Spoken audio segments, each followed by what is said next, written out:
Soundarya Lahari Sloka number 76. Harakrodhajwaalaavalibhiravaleedhena Vapushaa.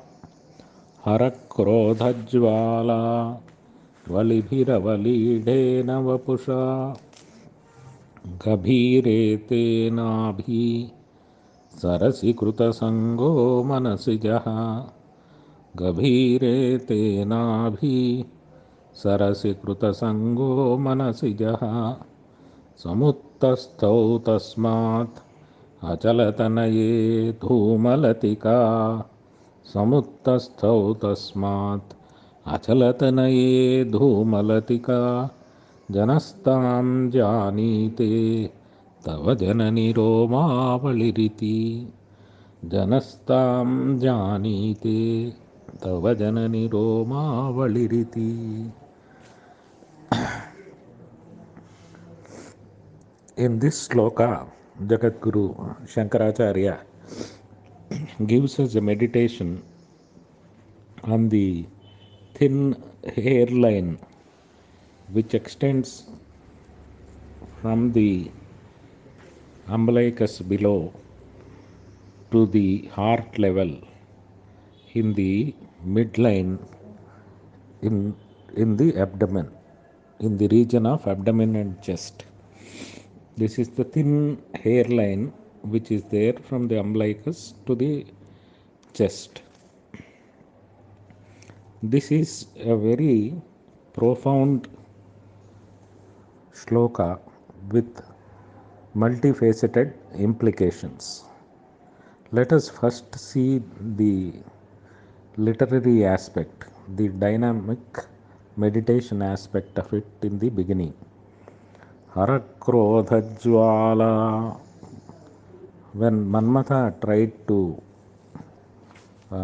stimulate Shiva to marry Parvati, he became angry and opened his third eye and tried to burn Manmatha into ashes. So when that happened, when the fire caught up with Manmatha, Valibhiravaleedhena Vapushaa, his Vapushaa is body, his body got caught with the fire. Then his whole body was burning. So how can he save himself? So what he has done, Gabheerey te Naabheesarasi Kruthasango Manasijaha. He was meditating on the umbilicus, the belly button of the Bhagavati. He thought it is a cool lake. Gabheerey te Naabheesarasi Kruthasango. It is very deep, and he thought it was a lake of cool water. So he went and jumped into the umbilicus or the belly button of Devi. Then whenever a hot thing immerses in water, naturally there will be a smoke. So some smoke has come from the umbilicus of Devi, and that is the smoke which extended up to the heart. This is the meditation. This is the story or phenomena which Shankaracharya is describing in this sloka.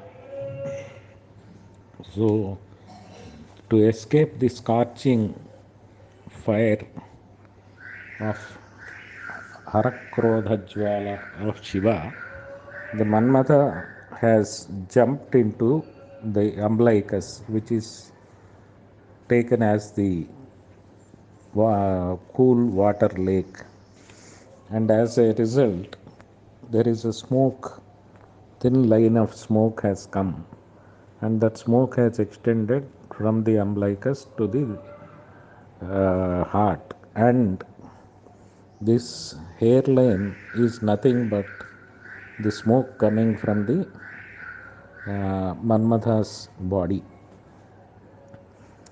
In other words, it is this has very deep implications. One is we do meditation in front of the body from the umbilicus to the heart level, imagining there is a tube inside it, and we take breath from the umbilicus up to the heart, and then with exhale from the heart to the umbilicus. This is like a lift, starting at the umbilicus, coming up to the heart, and then going back. In the second phase of the meditation, we add so, the Swasa mantra, so with inspiration and hum with expiration. So we start with the so and take inspiration from umbilicus and come up to the heart, Anahata chakra, and then with hum we throw out the air, expire, and go below the up to the umbilicus. This is a meditation. This meditation is called as Ajapa Japa, and it has a very, very cooling influence on the mind. When our mind is restless, if we do this meditation, the mind becomes very cool. It's a very profound tantric meditation. Then let us go to the other aspect of the shloka. We have two important components of the mind. One is the conscious mind and the unconscious mind. The conscious mind is about 15%, whereas 85% is unconscious mind. So this unconscious mind is the storehouse of all our past experiences. Past experiences are called vasanas in tantric language. These vasanas are stored in the subconscious mind, and this umbilicus or Manipura chakra is supposed to be the seat of these vasanas, our past experiences. So when we embark upon a journey of meditation or sadhana in any form, sometimes these deposited vasanas in the umbilicus or Manipura chakra, they come up and can trouble the conscious mind in a big way. They can really rock the conscious mind, and some to the point people may think the sadhaka is going crazy or mad because of some wrong thing in the sadhana. This happens to every sadhaka at some point of a time.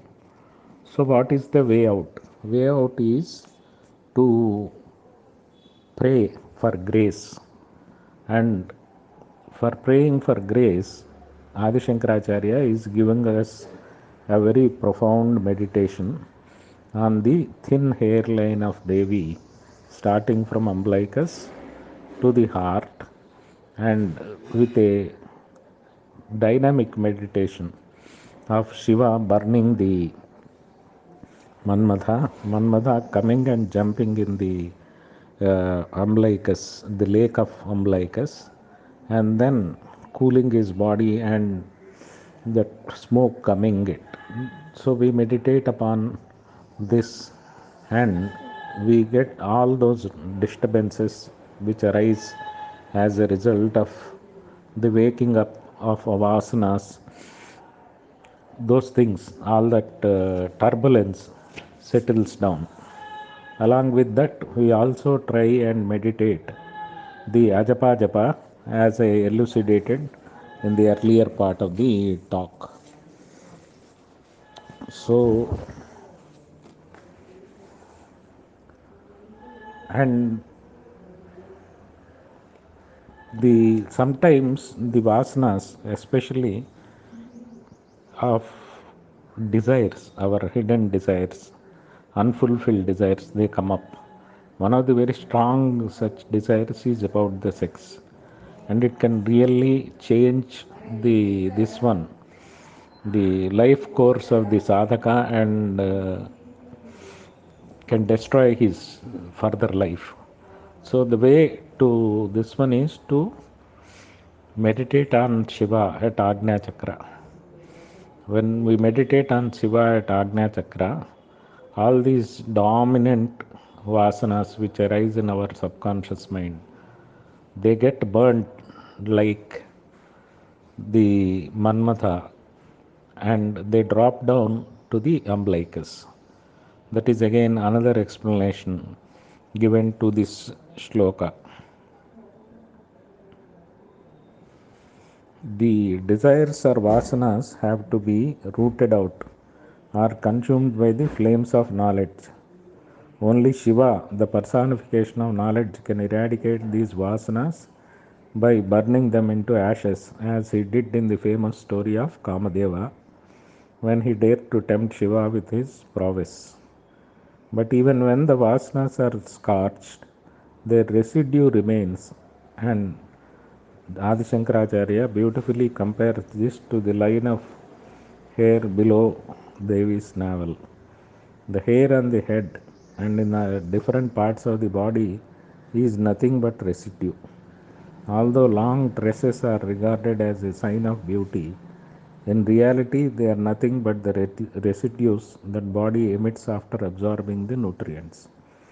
So the line of hair beautifully illustrates the residue that remains even after vasanas are extinguished. However, why does Adi Shankaracharya compare the residue of vasanas to the line of hair below the navel and not to the hair on her head or any other part of the body? This is because the navel is the location of Manipura Chakra, which is the seat of gross residue of all vasanas, the storehouse of vasanas.